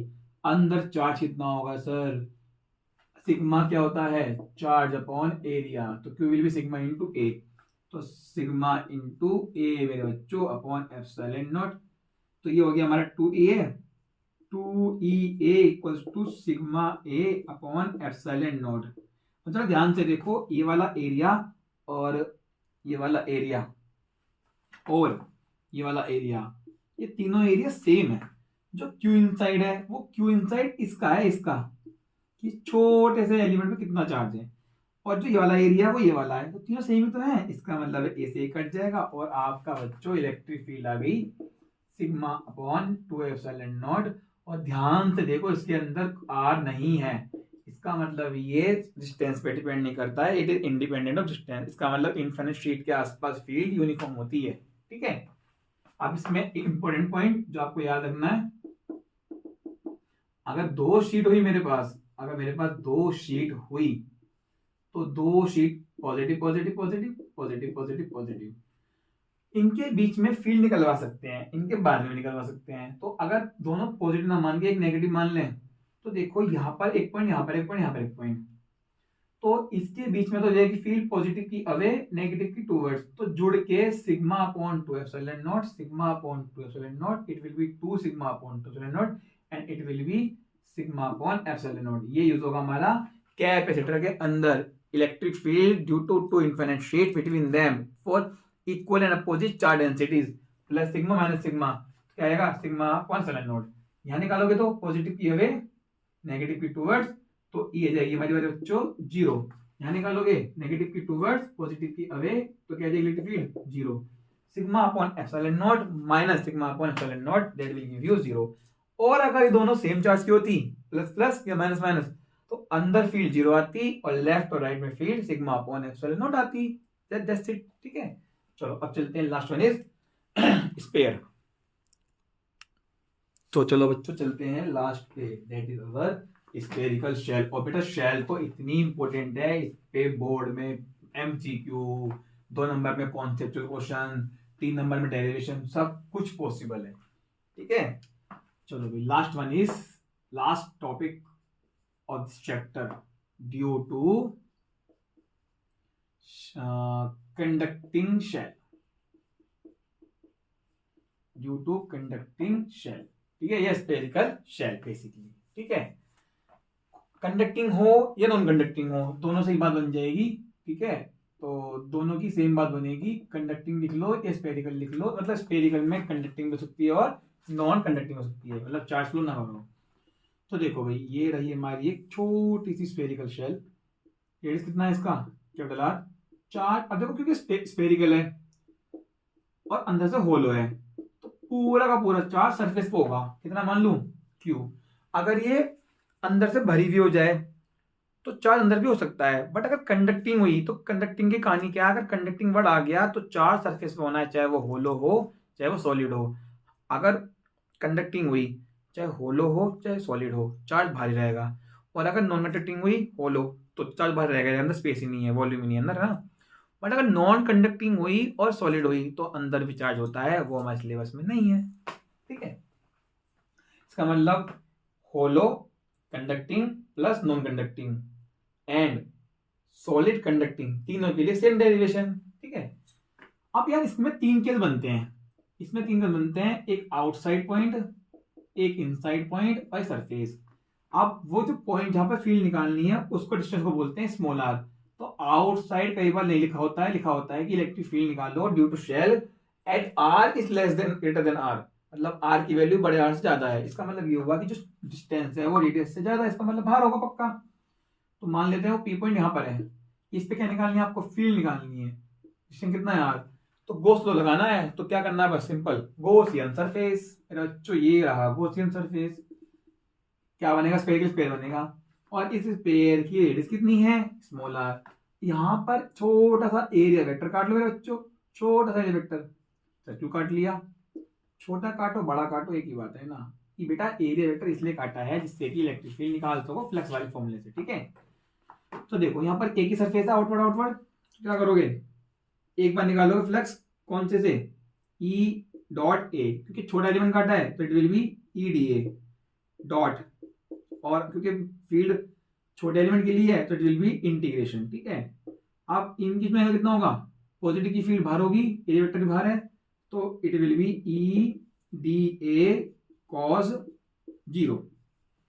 Electric field इस पे हर पॉइंट पे सेम होगी क्योंकि डिस्टेंस सेम है, तो इलेक्ट्रिक फील्ड भी बाहर आ गई, अंदर रह गया डी ए। डी ए मतलब होता है छोटे छोटे एरिया को जोड़ना है, तो अगर छोटा एरिया ऐड करोगे यू विल गेट पूरा area, that is E into A. ये आ गया फर्स्ट स्टेप। अब तो कुछ भी नहीं है, गॉस लॉ लगाना है, phi will be Q inside upon epsilon naught. कितना अंदर चार्ज, भाई पूरा चार्ज अंदर है, that will be Q upon epsilon naught. Equation number 2, कुछ नहीं करना भाई, इसको इक्वल कर दो, तो E into A equals to Q upon epsilon naught. So your E will be equals to Q upon epsilon not. Area कितना है, वन अपॉन एरिया आएगा ना मेरे बच्चों, one upon area.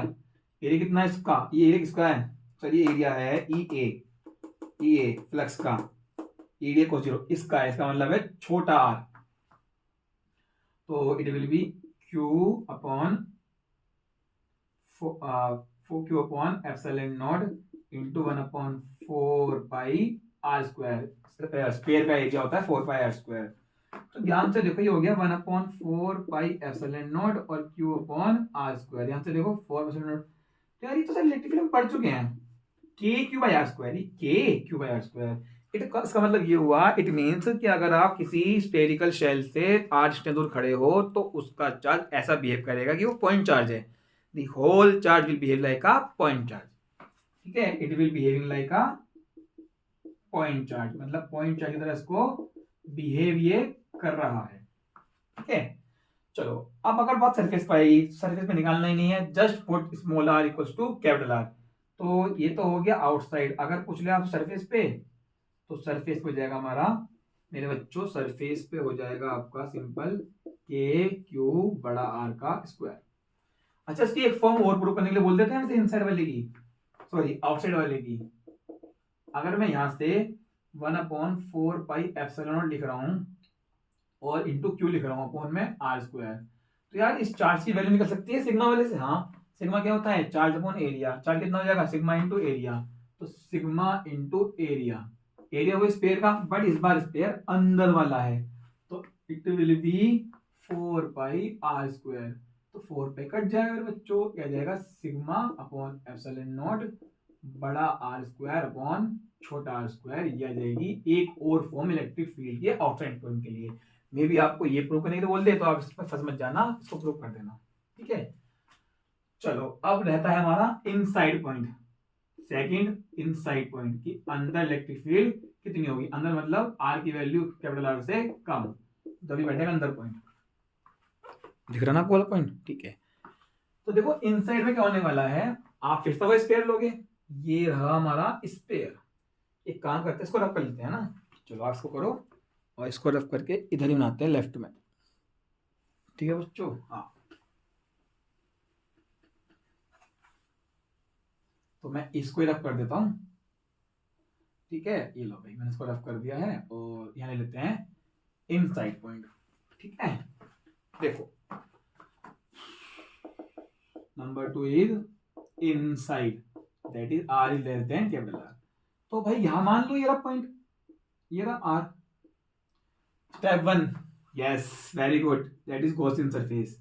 Step 2, flux निकालेंगे किससे, यस सर इसे निकालेंगे ई डी ए से, सर ये रहा ई डॉट डी ए। और एंगल फिर से एलिवेटर लोगे, एलिवेटर बाहर होगा, फील्ड भी बाहर होगी, क्या कर दोगे आप इसको ई इंटू ए लिख दोगे, सिंपल जस्ट पहले था। आप लगाओगे गोस लो, है ना, गोस लो क्या कहता है, Q inside upon epsilon not. यार इस गॉसियन सरफेस के अंदर तो चार्ज है ही नहीं, चार्ज तो बाहर है, ठीक है। तो हो जाएगा 0 एप्सिलॉन नॉट दैट इज 0। तो जब आप इसको इक्वल रखोगे E into area equal to 0, electric field कितनी आ गई अंदर 0। और ये इंपॉर्टेंट नहीं महा इंपॉर्टेंट है, महा इंपॉर्टेंट कि इलेक्ट्रिक फील्ड किसी कंडक्टिंग शेल के अंदर 0 होती है। एक छोटा सा बेटा ग्राफ रहता है, ग्राफ और देख लो, है ना, एक छोटा सा ग्राफ रहता है और ये ग्राफ भी इंपॉर्टेंट है, variation of electric field versus R, कि इलेक्ट्रिक फील्ड का ग्राफ आर का कैसा बनेगा, काफी इंपॉर्टेंट है। तो ये रहा हमारा आर, ये रहा हमारा इधर इलेक्ट्रिक फील्ड, ठीक है। तो ध्यान से देखो ये आर तो सेंटर से दूरी है, तो शुरू में कितना होगा, सेंटर पे होगा पॉइंट। तो जैसे जैसे हम सेंटर से पहुंचेंगे सरफेस की तरफ, तो यहाँ पर मान लो सरफेस पे पहुंच गए, कितना हो गया रेडियस के इक्वल। तो यार इतने तो फील्ड 0 है, ये भी फील्ड 0, अंदर फील्ड 0 है। जैसी सरफेस पे आओगे एकदम से फील्ड आ जाएगी, और उसके बाद जो हमारा बाहर वाला पॉइंट था उसमें अगर हमें ध्यान से देखो तो जो इलेक्ट्रिक फील्ड है वो आर स्क्वायर के इनवर्सली प्रोपोर्शनल था, जस्ट लाइक पॉइंट चार्ज। तो उसके बाद इलेक्ट्रिक फील्ड पैराबोलिकली गिरेगी। तो यहाँ पर तो है इलेक्ट्रिक फील्ड आर स्क्वायर के इनवर्सली, यहाँ पर इलेक्ट्रिक फील्ड कितनी है हमारी 0। और सरफेस पे कितनी होगी maximum, and that will B KQ/R²। ठीक है बच्चों, इसके साथ पूरा हो गया हमारा चैप्टर 1 और आप पढ़ लेना अच्छे से। Good luck.